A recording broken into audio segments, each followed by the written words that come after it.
From the studios of Farm Journal Broadcast, this is AgDay.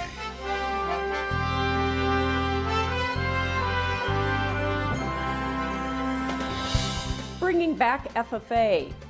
I'm looking forward to every day. Hopefully it stays around forever. How one man led the way to help get it back to one Arkansas school district, not even a year after being released into the wild. Colorado is relocating some wolves. Do Midwestern crops have enough moisture to get to the finish line? In Ohio, we see topsoil moisture very short to short. The latest concern surrounding topsoil right now on AgDay. AgDay is brought to you by Pioneer.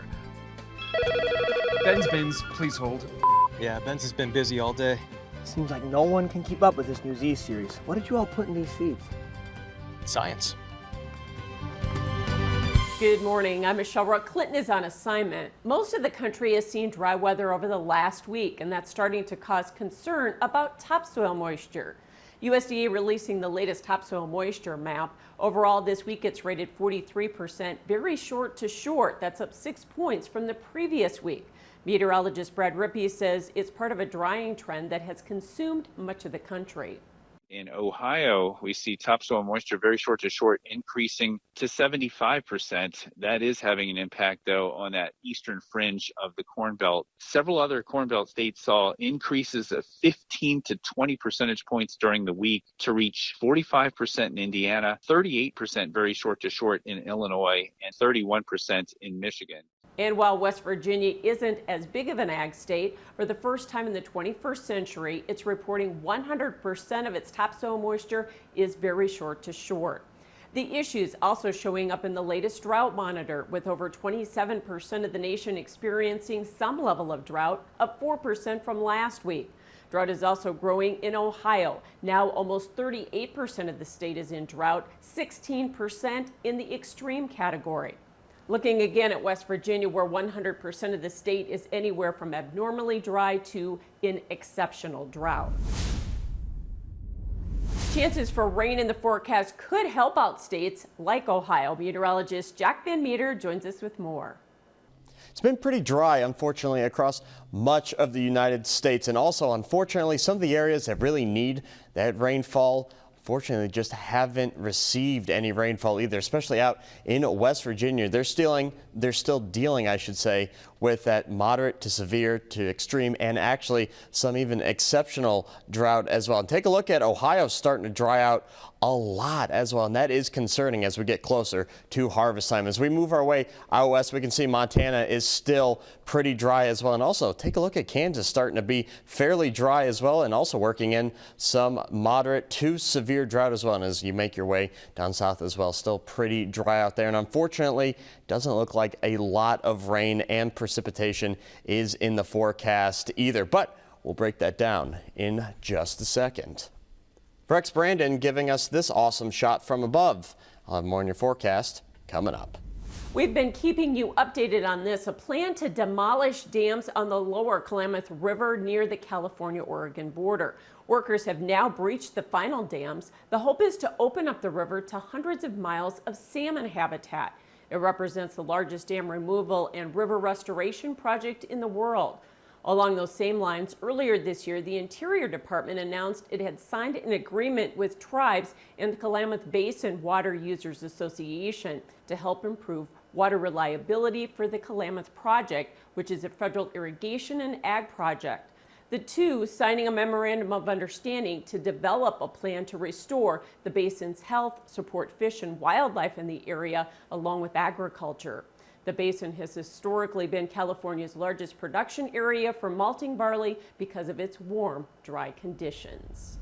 And wildlife officials are now trying to recapture and relocate a pack of wolves that were released under Colorado's wolf reintroduction program. It comes after the wolves repeatedly attacked livestock, many of which we told you about. The Associated Press reporting the decision comes just a week after state officials announced 3 pups were born to the Copper Creek pack.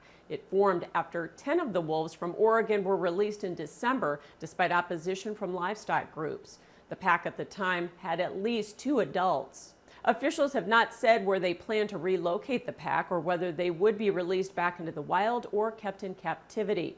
Wolf reintroduction in the state was approved by voters in 2020.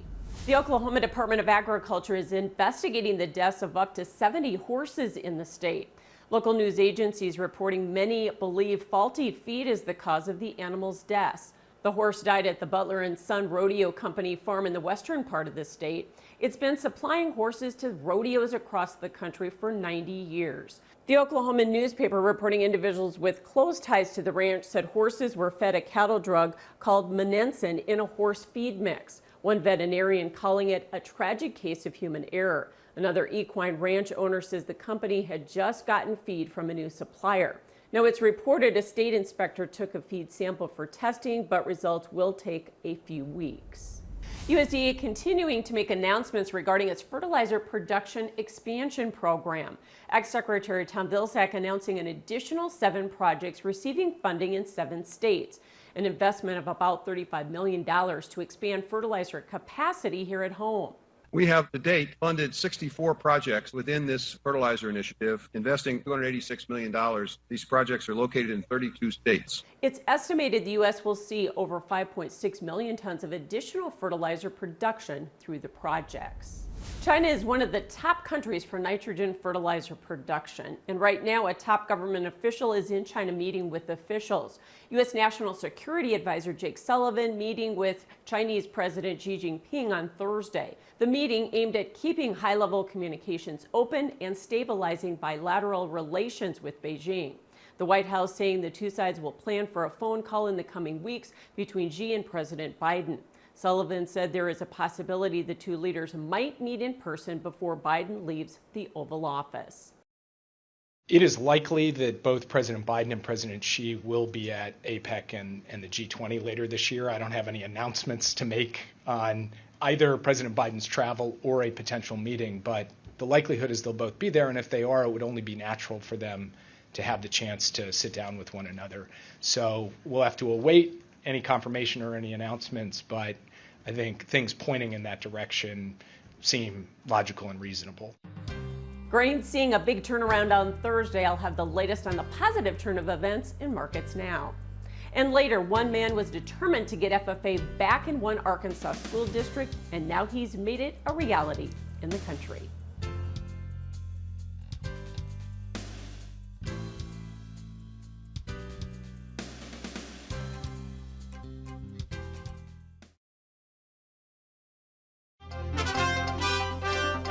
Syngenta releasing its financial results for the first half of the year and the second quarter of 2024.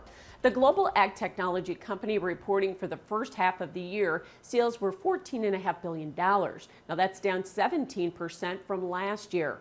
Earnings were $2.1 billion. That's 36% lower than a year ago. For the second quarter, sales were over $7 billion, down 14%, and earnings were 39% lower. The company is saying overall farmer income was lower and distributors and retailers continued to cut inventories. Well, a higher day on Thursday in the grains. Jeff Hogendorn with Professional Ag Marketing is joining us. In the case of corn and beans, Jeff, a nice update on Thursday. Were we seeing the market put in some weather premium? Are there ideas maybe yields being shaved just a little bit? I think a little bit's the key word there. We got to make sure we don't make a big deal out of something that isn't a huge game changer, but we're continue to be dry in the far east, and we continue to be pretty dry in the west, and just really not getting any moisture of any significance. It's been there's been places that are climbing up here on 5-6 weeks without rain. So yeah, I think it's definitely starting to make a difference, starting to take some bushels off both the corn and the soybeans in those areas. Yeah, hopefully we've digested the most bearish news on yield. The other factor, very strong new crop exports for both corn and beans on Thursday. And so how helpful was that? I definitely think that's helpful. And we're hoping to see more news like that as the weeks progress here, Michelle. I mean, we've had the dollar get trimmed, dollar index get trimmed pretty decent. So that should help us on the export side. We should be getting really close to being the cheapest game in town as far as that global marketplace goes on both corn and beans. Maybe not quite on the wheat, but I think you're going to see us pick up in demand, especially if the dollar index been rallying just a little bit lately. But if that can find its way back to 100 or a little bit lower, it'll all help. Absolutely. So corn and soybeans are getting up into some chart resistance areas. Do you think we can keep going here? I think the key for that, we got one big issue is we got a lot of carry in both markets, and you got to be really careful about that because it really changes the price point if you start going out into like December. Now is going to be the front month on the corn, 25 cents higher than the SEP. So that's going to really put a lid on this market. It's going to be a challenge, going to be a natural tendency to push the market lower. The key to if we can keep pushing higher from a technical standpoint, I think, is manage money. If we can get those guys to come in here, start buying some commodities like we are hearing they might have some interest in that, that's what it's going to take, in my opinion, to really push it higher. Definitely. Hopefully we'll get that catalyst with that. Thanks so much, Jeff Hogendorn with Professional Ag Marketing. We'll have more AgDay coming up. Watch Markets Now with Michelle Rook on the Farm Journal YouTube channel, keeping you updated throughout the day on the markets at the open, midday, and close. Find out what moved the markets today and what to expect the market to do next.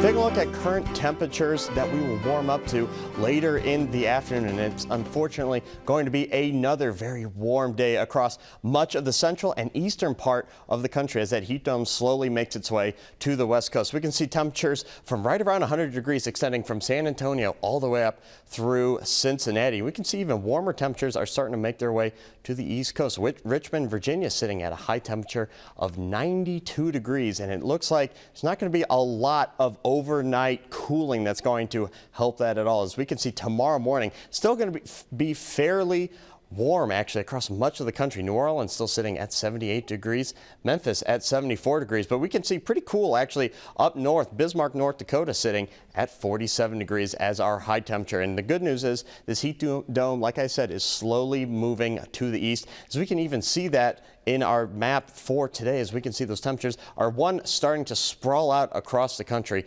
and that is good news in terms of extreme heat. Unfortunately, not good news in terms of precipitation. Here is our outlook for right around that first week of September, and it looks like a lot of deficit is starting to move into the country, or right around average for a lot. As we can see up northern Great Lakes, right around Minnesota and parts of Wisconsin, really dry than normal for the next couple weeks. So it's looking like high pressure will be moving into that part of the country. As we can see, East Coast, though, going to get a nice shot of moisture. So that is good news there. Jet stream, again, main driver for this. We're dealing with the ridge and the trough. Again, the battle of the two highs and lows. Again, here's that low pressure that's moving over the Dakotas right now. Going to give a shot of moisture and actually start to take out that heat dome as well. But it looks like moving into next week for your Labor Day forecast, as we can see that ridge is building again and high temperatures are moving back through much of the plains and starting to move even into the Midwest as well. And that looks like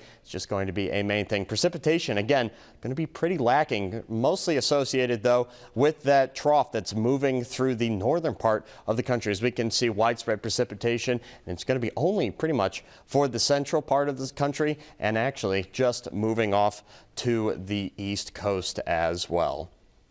Athens, Georgia, foggy, then thunderstorms, 93, 71. Millersburg, 95, 58 degrees, sunny conditions, though. In Manhattan, Kansas, showers and thunderstorms, high of only 82 and low of 58 degrees. Still ahead, a new drought-resistant wheat crop could soon be grown in the U.S. And later, what it took to get one FFA chapter up and running again in one Arkansas school district in the country.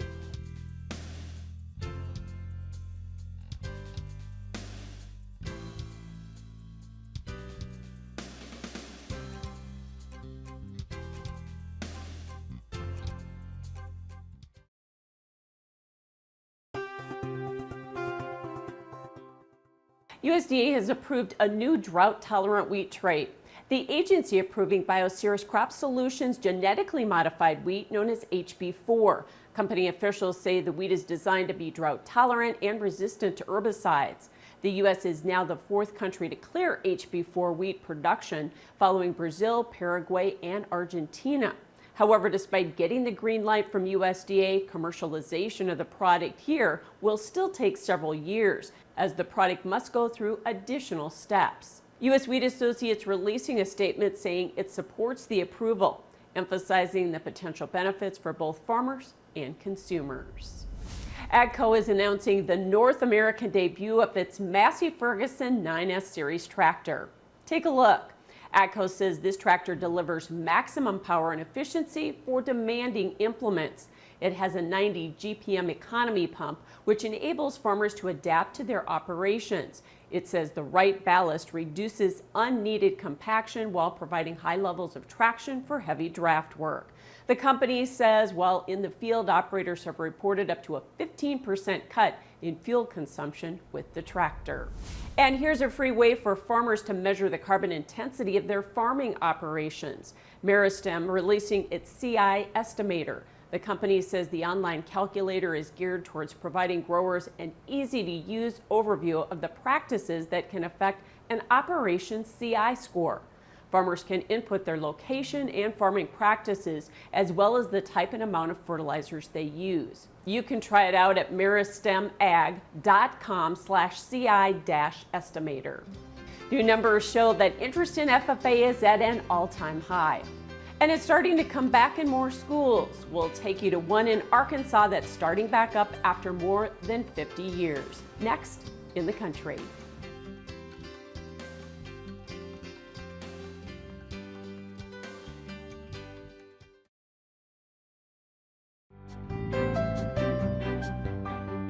For the first time in over 50 years, Arkadelphia Public Schools will have an agriculture and FFA program. The Arkansas Farm Bureau shows us how a determined advisor and students help make it happen. It's been 53 years since Arkadelphia had an ag and FFA program. Being able to get in here and getting the kids involved and teaching them what FFA is, I'm enjoying it. Right before I got here in July, I started getting scared about it a little bit, because I'd never started one, but got great community and school support behind it. In fact, we started an FFA alumni chapter the other night that will kind of be a fundraising support arm. I am a 6-year member of 4-H, so I try to help bring this going to the school board meeting, and we were just trying to encourage people and explain to them it's not all just showing livestock. I really wanted to take that to help both ways. This could help with my 4-H participants, and 4-H could help with my interest in this. The Chamber of Commerce has worked with the school district, several different organizations. I went and spoke to one of the Rotary clubs and the Lions Club to get information out there about the program. In the beginning, I'm starting it off about FFA, our student organization. They've already learned the real basics about it, and now today they're starting to study about opportunities of where they can achieve and where they can get feedback or awards. It'll be about 3 years before any of the kids will be able to reap any benefits or get to where they could get some of those awards like they're learning about right now. And I've got a bulletin board down the hall there that said agriculture is not just cows, sows, and plows. We train all kinds of skilled areas, carpentry, welding, electrification, plumbing, and that was one of the big things that helped bring the program to Arkadelphia, was to help get students ready to go to work, those that wasn't going to college. And hopefully I have some that go to college too, to be future teachers or scientists or something else also. It's very exciting to have it here. It's kind of weird because it's for me to done all this stuff, I've always had to go to it out of school.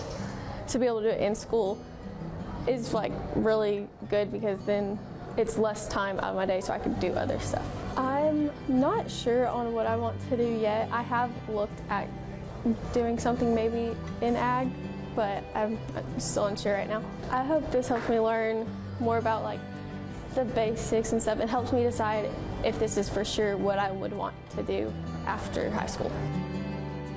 I'm looking forward to every day. Hopefully it stays around forever. Hopefully I can get it built up and going strong for the next generation of teachers to come in. And our thanks to the Arkansas Farm Bureau for sharing that story.